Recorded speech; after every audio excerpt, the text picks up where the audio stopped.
My chaos story echoes a bit from Brian's absurd story, and in looking down at a cliffside and saying, "Oh, this could kill somebody," but it doesn't look. It's not sublime. It's not so far down I can't see the bottom. It's not a bottom. It's just like I can see the juts and the croppings and the like shelves all the way down to the valley that like a head would bounce off of. Like I can see how this would kill me if I fell down it, or how it would kill someone else if they fell down it. One of our prompts was, and Brian came up with it. He came up with the idea, like in that way of like Steve Jobs in his like fucking turtleneck. It's just like, what if we put all the songs on this, like a thing like this big, and then he's just like, fucking nerds, go make it. Brian was like, what if we like, like a roll of the dice thing?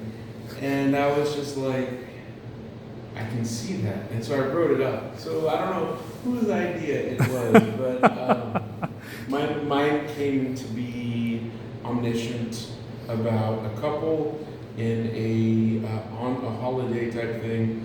And the ending was, all is fucked and that's fine. I'd been out on a walk on these self-same mountainside cliffs that had inspired Brian to put them into his absurd story. And I looked down and I honestly thought, like, here's this kind of gravel, this kind of path, here's this kind of cliff. And in my head I was just like, anyone who has ever been convicted of pushing a partner off of a cliff is a pussy or a dummy. It's like there's no way that the scrape of foot is physical evidence enough. A cop got in the room and made them confess. And so in my head, I guess what I was thinking was just like, if I was walking with somebody I wanted dead, I could push them off, and regardless of what like physical evidence a cop could see, they'd never get me an interrogation. Like, I'm not giving up. Like, good to know. And so anyway, all of that. Don't go walking in high places, Perez. Dice that morning, and it came to this story called Nusshaus, which is another further, like, speaking of outcroppings, of our experience in Switzerland at this place. And so much, and it's funny how much just a small seed of anything can enter into a story. I recently saw a clip, I'm sorry, I know, but there's this fucking like northern lad on a radio show talking about Alex, I think it's Turner, the singer from the Arctic Monkeys. And he was just like, that fucker's a sponge or something. He's a genius. Came up to me once and he was just like, oh, I saw this word, it's totalitarian. And he's like, I told him, I was like, yeah, this is what totalitarian means. And then a couple months later, the next single comes out, like, this there's two bouncers, and one of them's all right, the other is scary, and his way or no way, totalitarian. And it's just like, if you're the friend who explains to the songwriter, like, oh, here's what this word means, and then 2 weeks later, it's in a song, you're like, fuck that guy. But anyway, Brian and I and everybody who was on this trip got all this same information, and we have wolves, we have chapels, we have religion, we have language, and all of that's in here. It's called Nusshaus. I don't care if you can hear me. Towns truly did not. I'll have Google translate it for him for all I care. The man sighed. He clearly hadn't been listening when the hostess at the lodge told him it wasn't on translation sites. That man, he looked straight at the bartender, is a fucking asshole. The bartender didn't try to hide his satisfaction at having upset the tourist.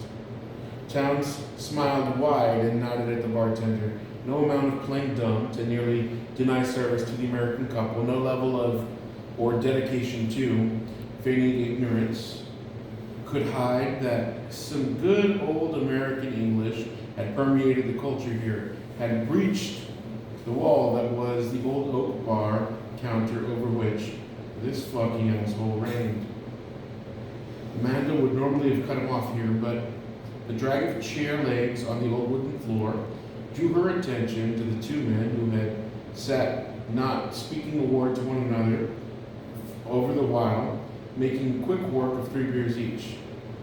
The men were tan dark under their beards, and the older of the two slowly pivoted his chair, stretched his legs in his high-vis orange pants in the direction of the Americans.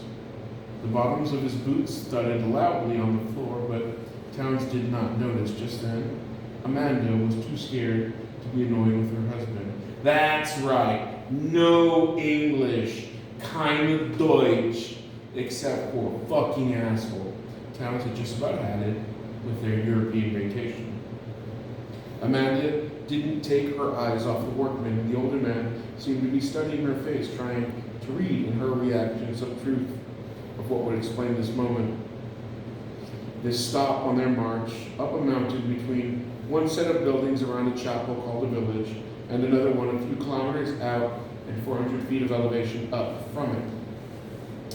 During the Reformation, Amanda recalled the hostess saying, the people on this stretch of Swiss mountains were being courted by the Catholics and the Protestants, each believing their way to, exclusively could save the souls up there.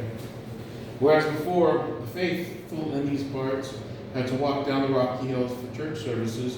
When the competition showed up, the Catholics promised 30 new chapels to be spread up the hill, and the convenience they offered won the day. These were Catholic hills. The older worker continued staring at her, and Amanda thought she saw something like compassion between his tired eyes. The younger worker took a drink of his beer and sat looking down at the glass on the table in front of him. He didn't turn back to face the bartender when he asked a question of the man loud enough to shut Towns up. To Amanda's ear, Portuguese had always sounded like someone with a severe hearing impairment speaking Spanish. Romanche was something like that, in that it sounded like someone speaking Portuguese without any of the music, soul, or passion of the language. The words the young man said hung in the air, joyless and cold. Amanda was grateful that the young worker's interjection had shut her husband up, because as humiliating as it would have been to stand by and watch him get beaten up by a little old bartender, it would be something a fair measure worse to watch him get beaten to death in front of snow-capped mountains like some pathetic version of a Bond villain henchman. Towns turned briefly to face the workers, but only briefly, as his gripe had nothing to do with them. He turned back to the bartender, who nodded, smiling, and answered the bigger worker in Romanche. It was quiet for a bit, but the workers both started laughing. They continued laughing as they stood, ready to leave. The big one seemed more amused than the mean-looking one. Neither of them smiled as they laughed, their shoulders bouncing to the sounds they grunted out from the bottoms of their chests. The workers gone, the bartender turned his back to the couple who had ceased amusing him. Amanda grabbed her purse. Towns turned to talk to her, but she wanted none of it. She would go to the toilet and plan the rest of their walk, knowing that, given any reason whatsoever, Towns would throw his hands up and declare that they had to just give up, and head back. This was fine by Towns, because he knew there was nothing he could say that would justify his behavior, and so he would have instead to use volume, pointless, and pettiness and sarcasm to bolster his argument, which was never a problem for him, but he was tired from all the walking at elevation. When Amanda was gone, Towns called "Hey" to the bartender, who ignored him. Towns knocked on the bar counter and held his palm up to show he meant peace. One of those. He pointed at a bottle of brown behind the bar. He held up his index finger, mimicked grabbing a glass. Towns had noticed Amanda flinch with angry annoyance with him when he'd ordered his second beer, the process of communicating his wish having started the tension to begin with. The bartender placed a glass on the counter and poured a measure.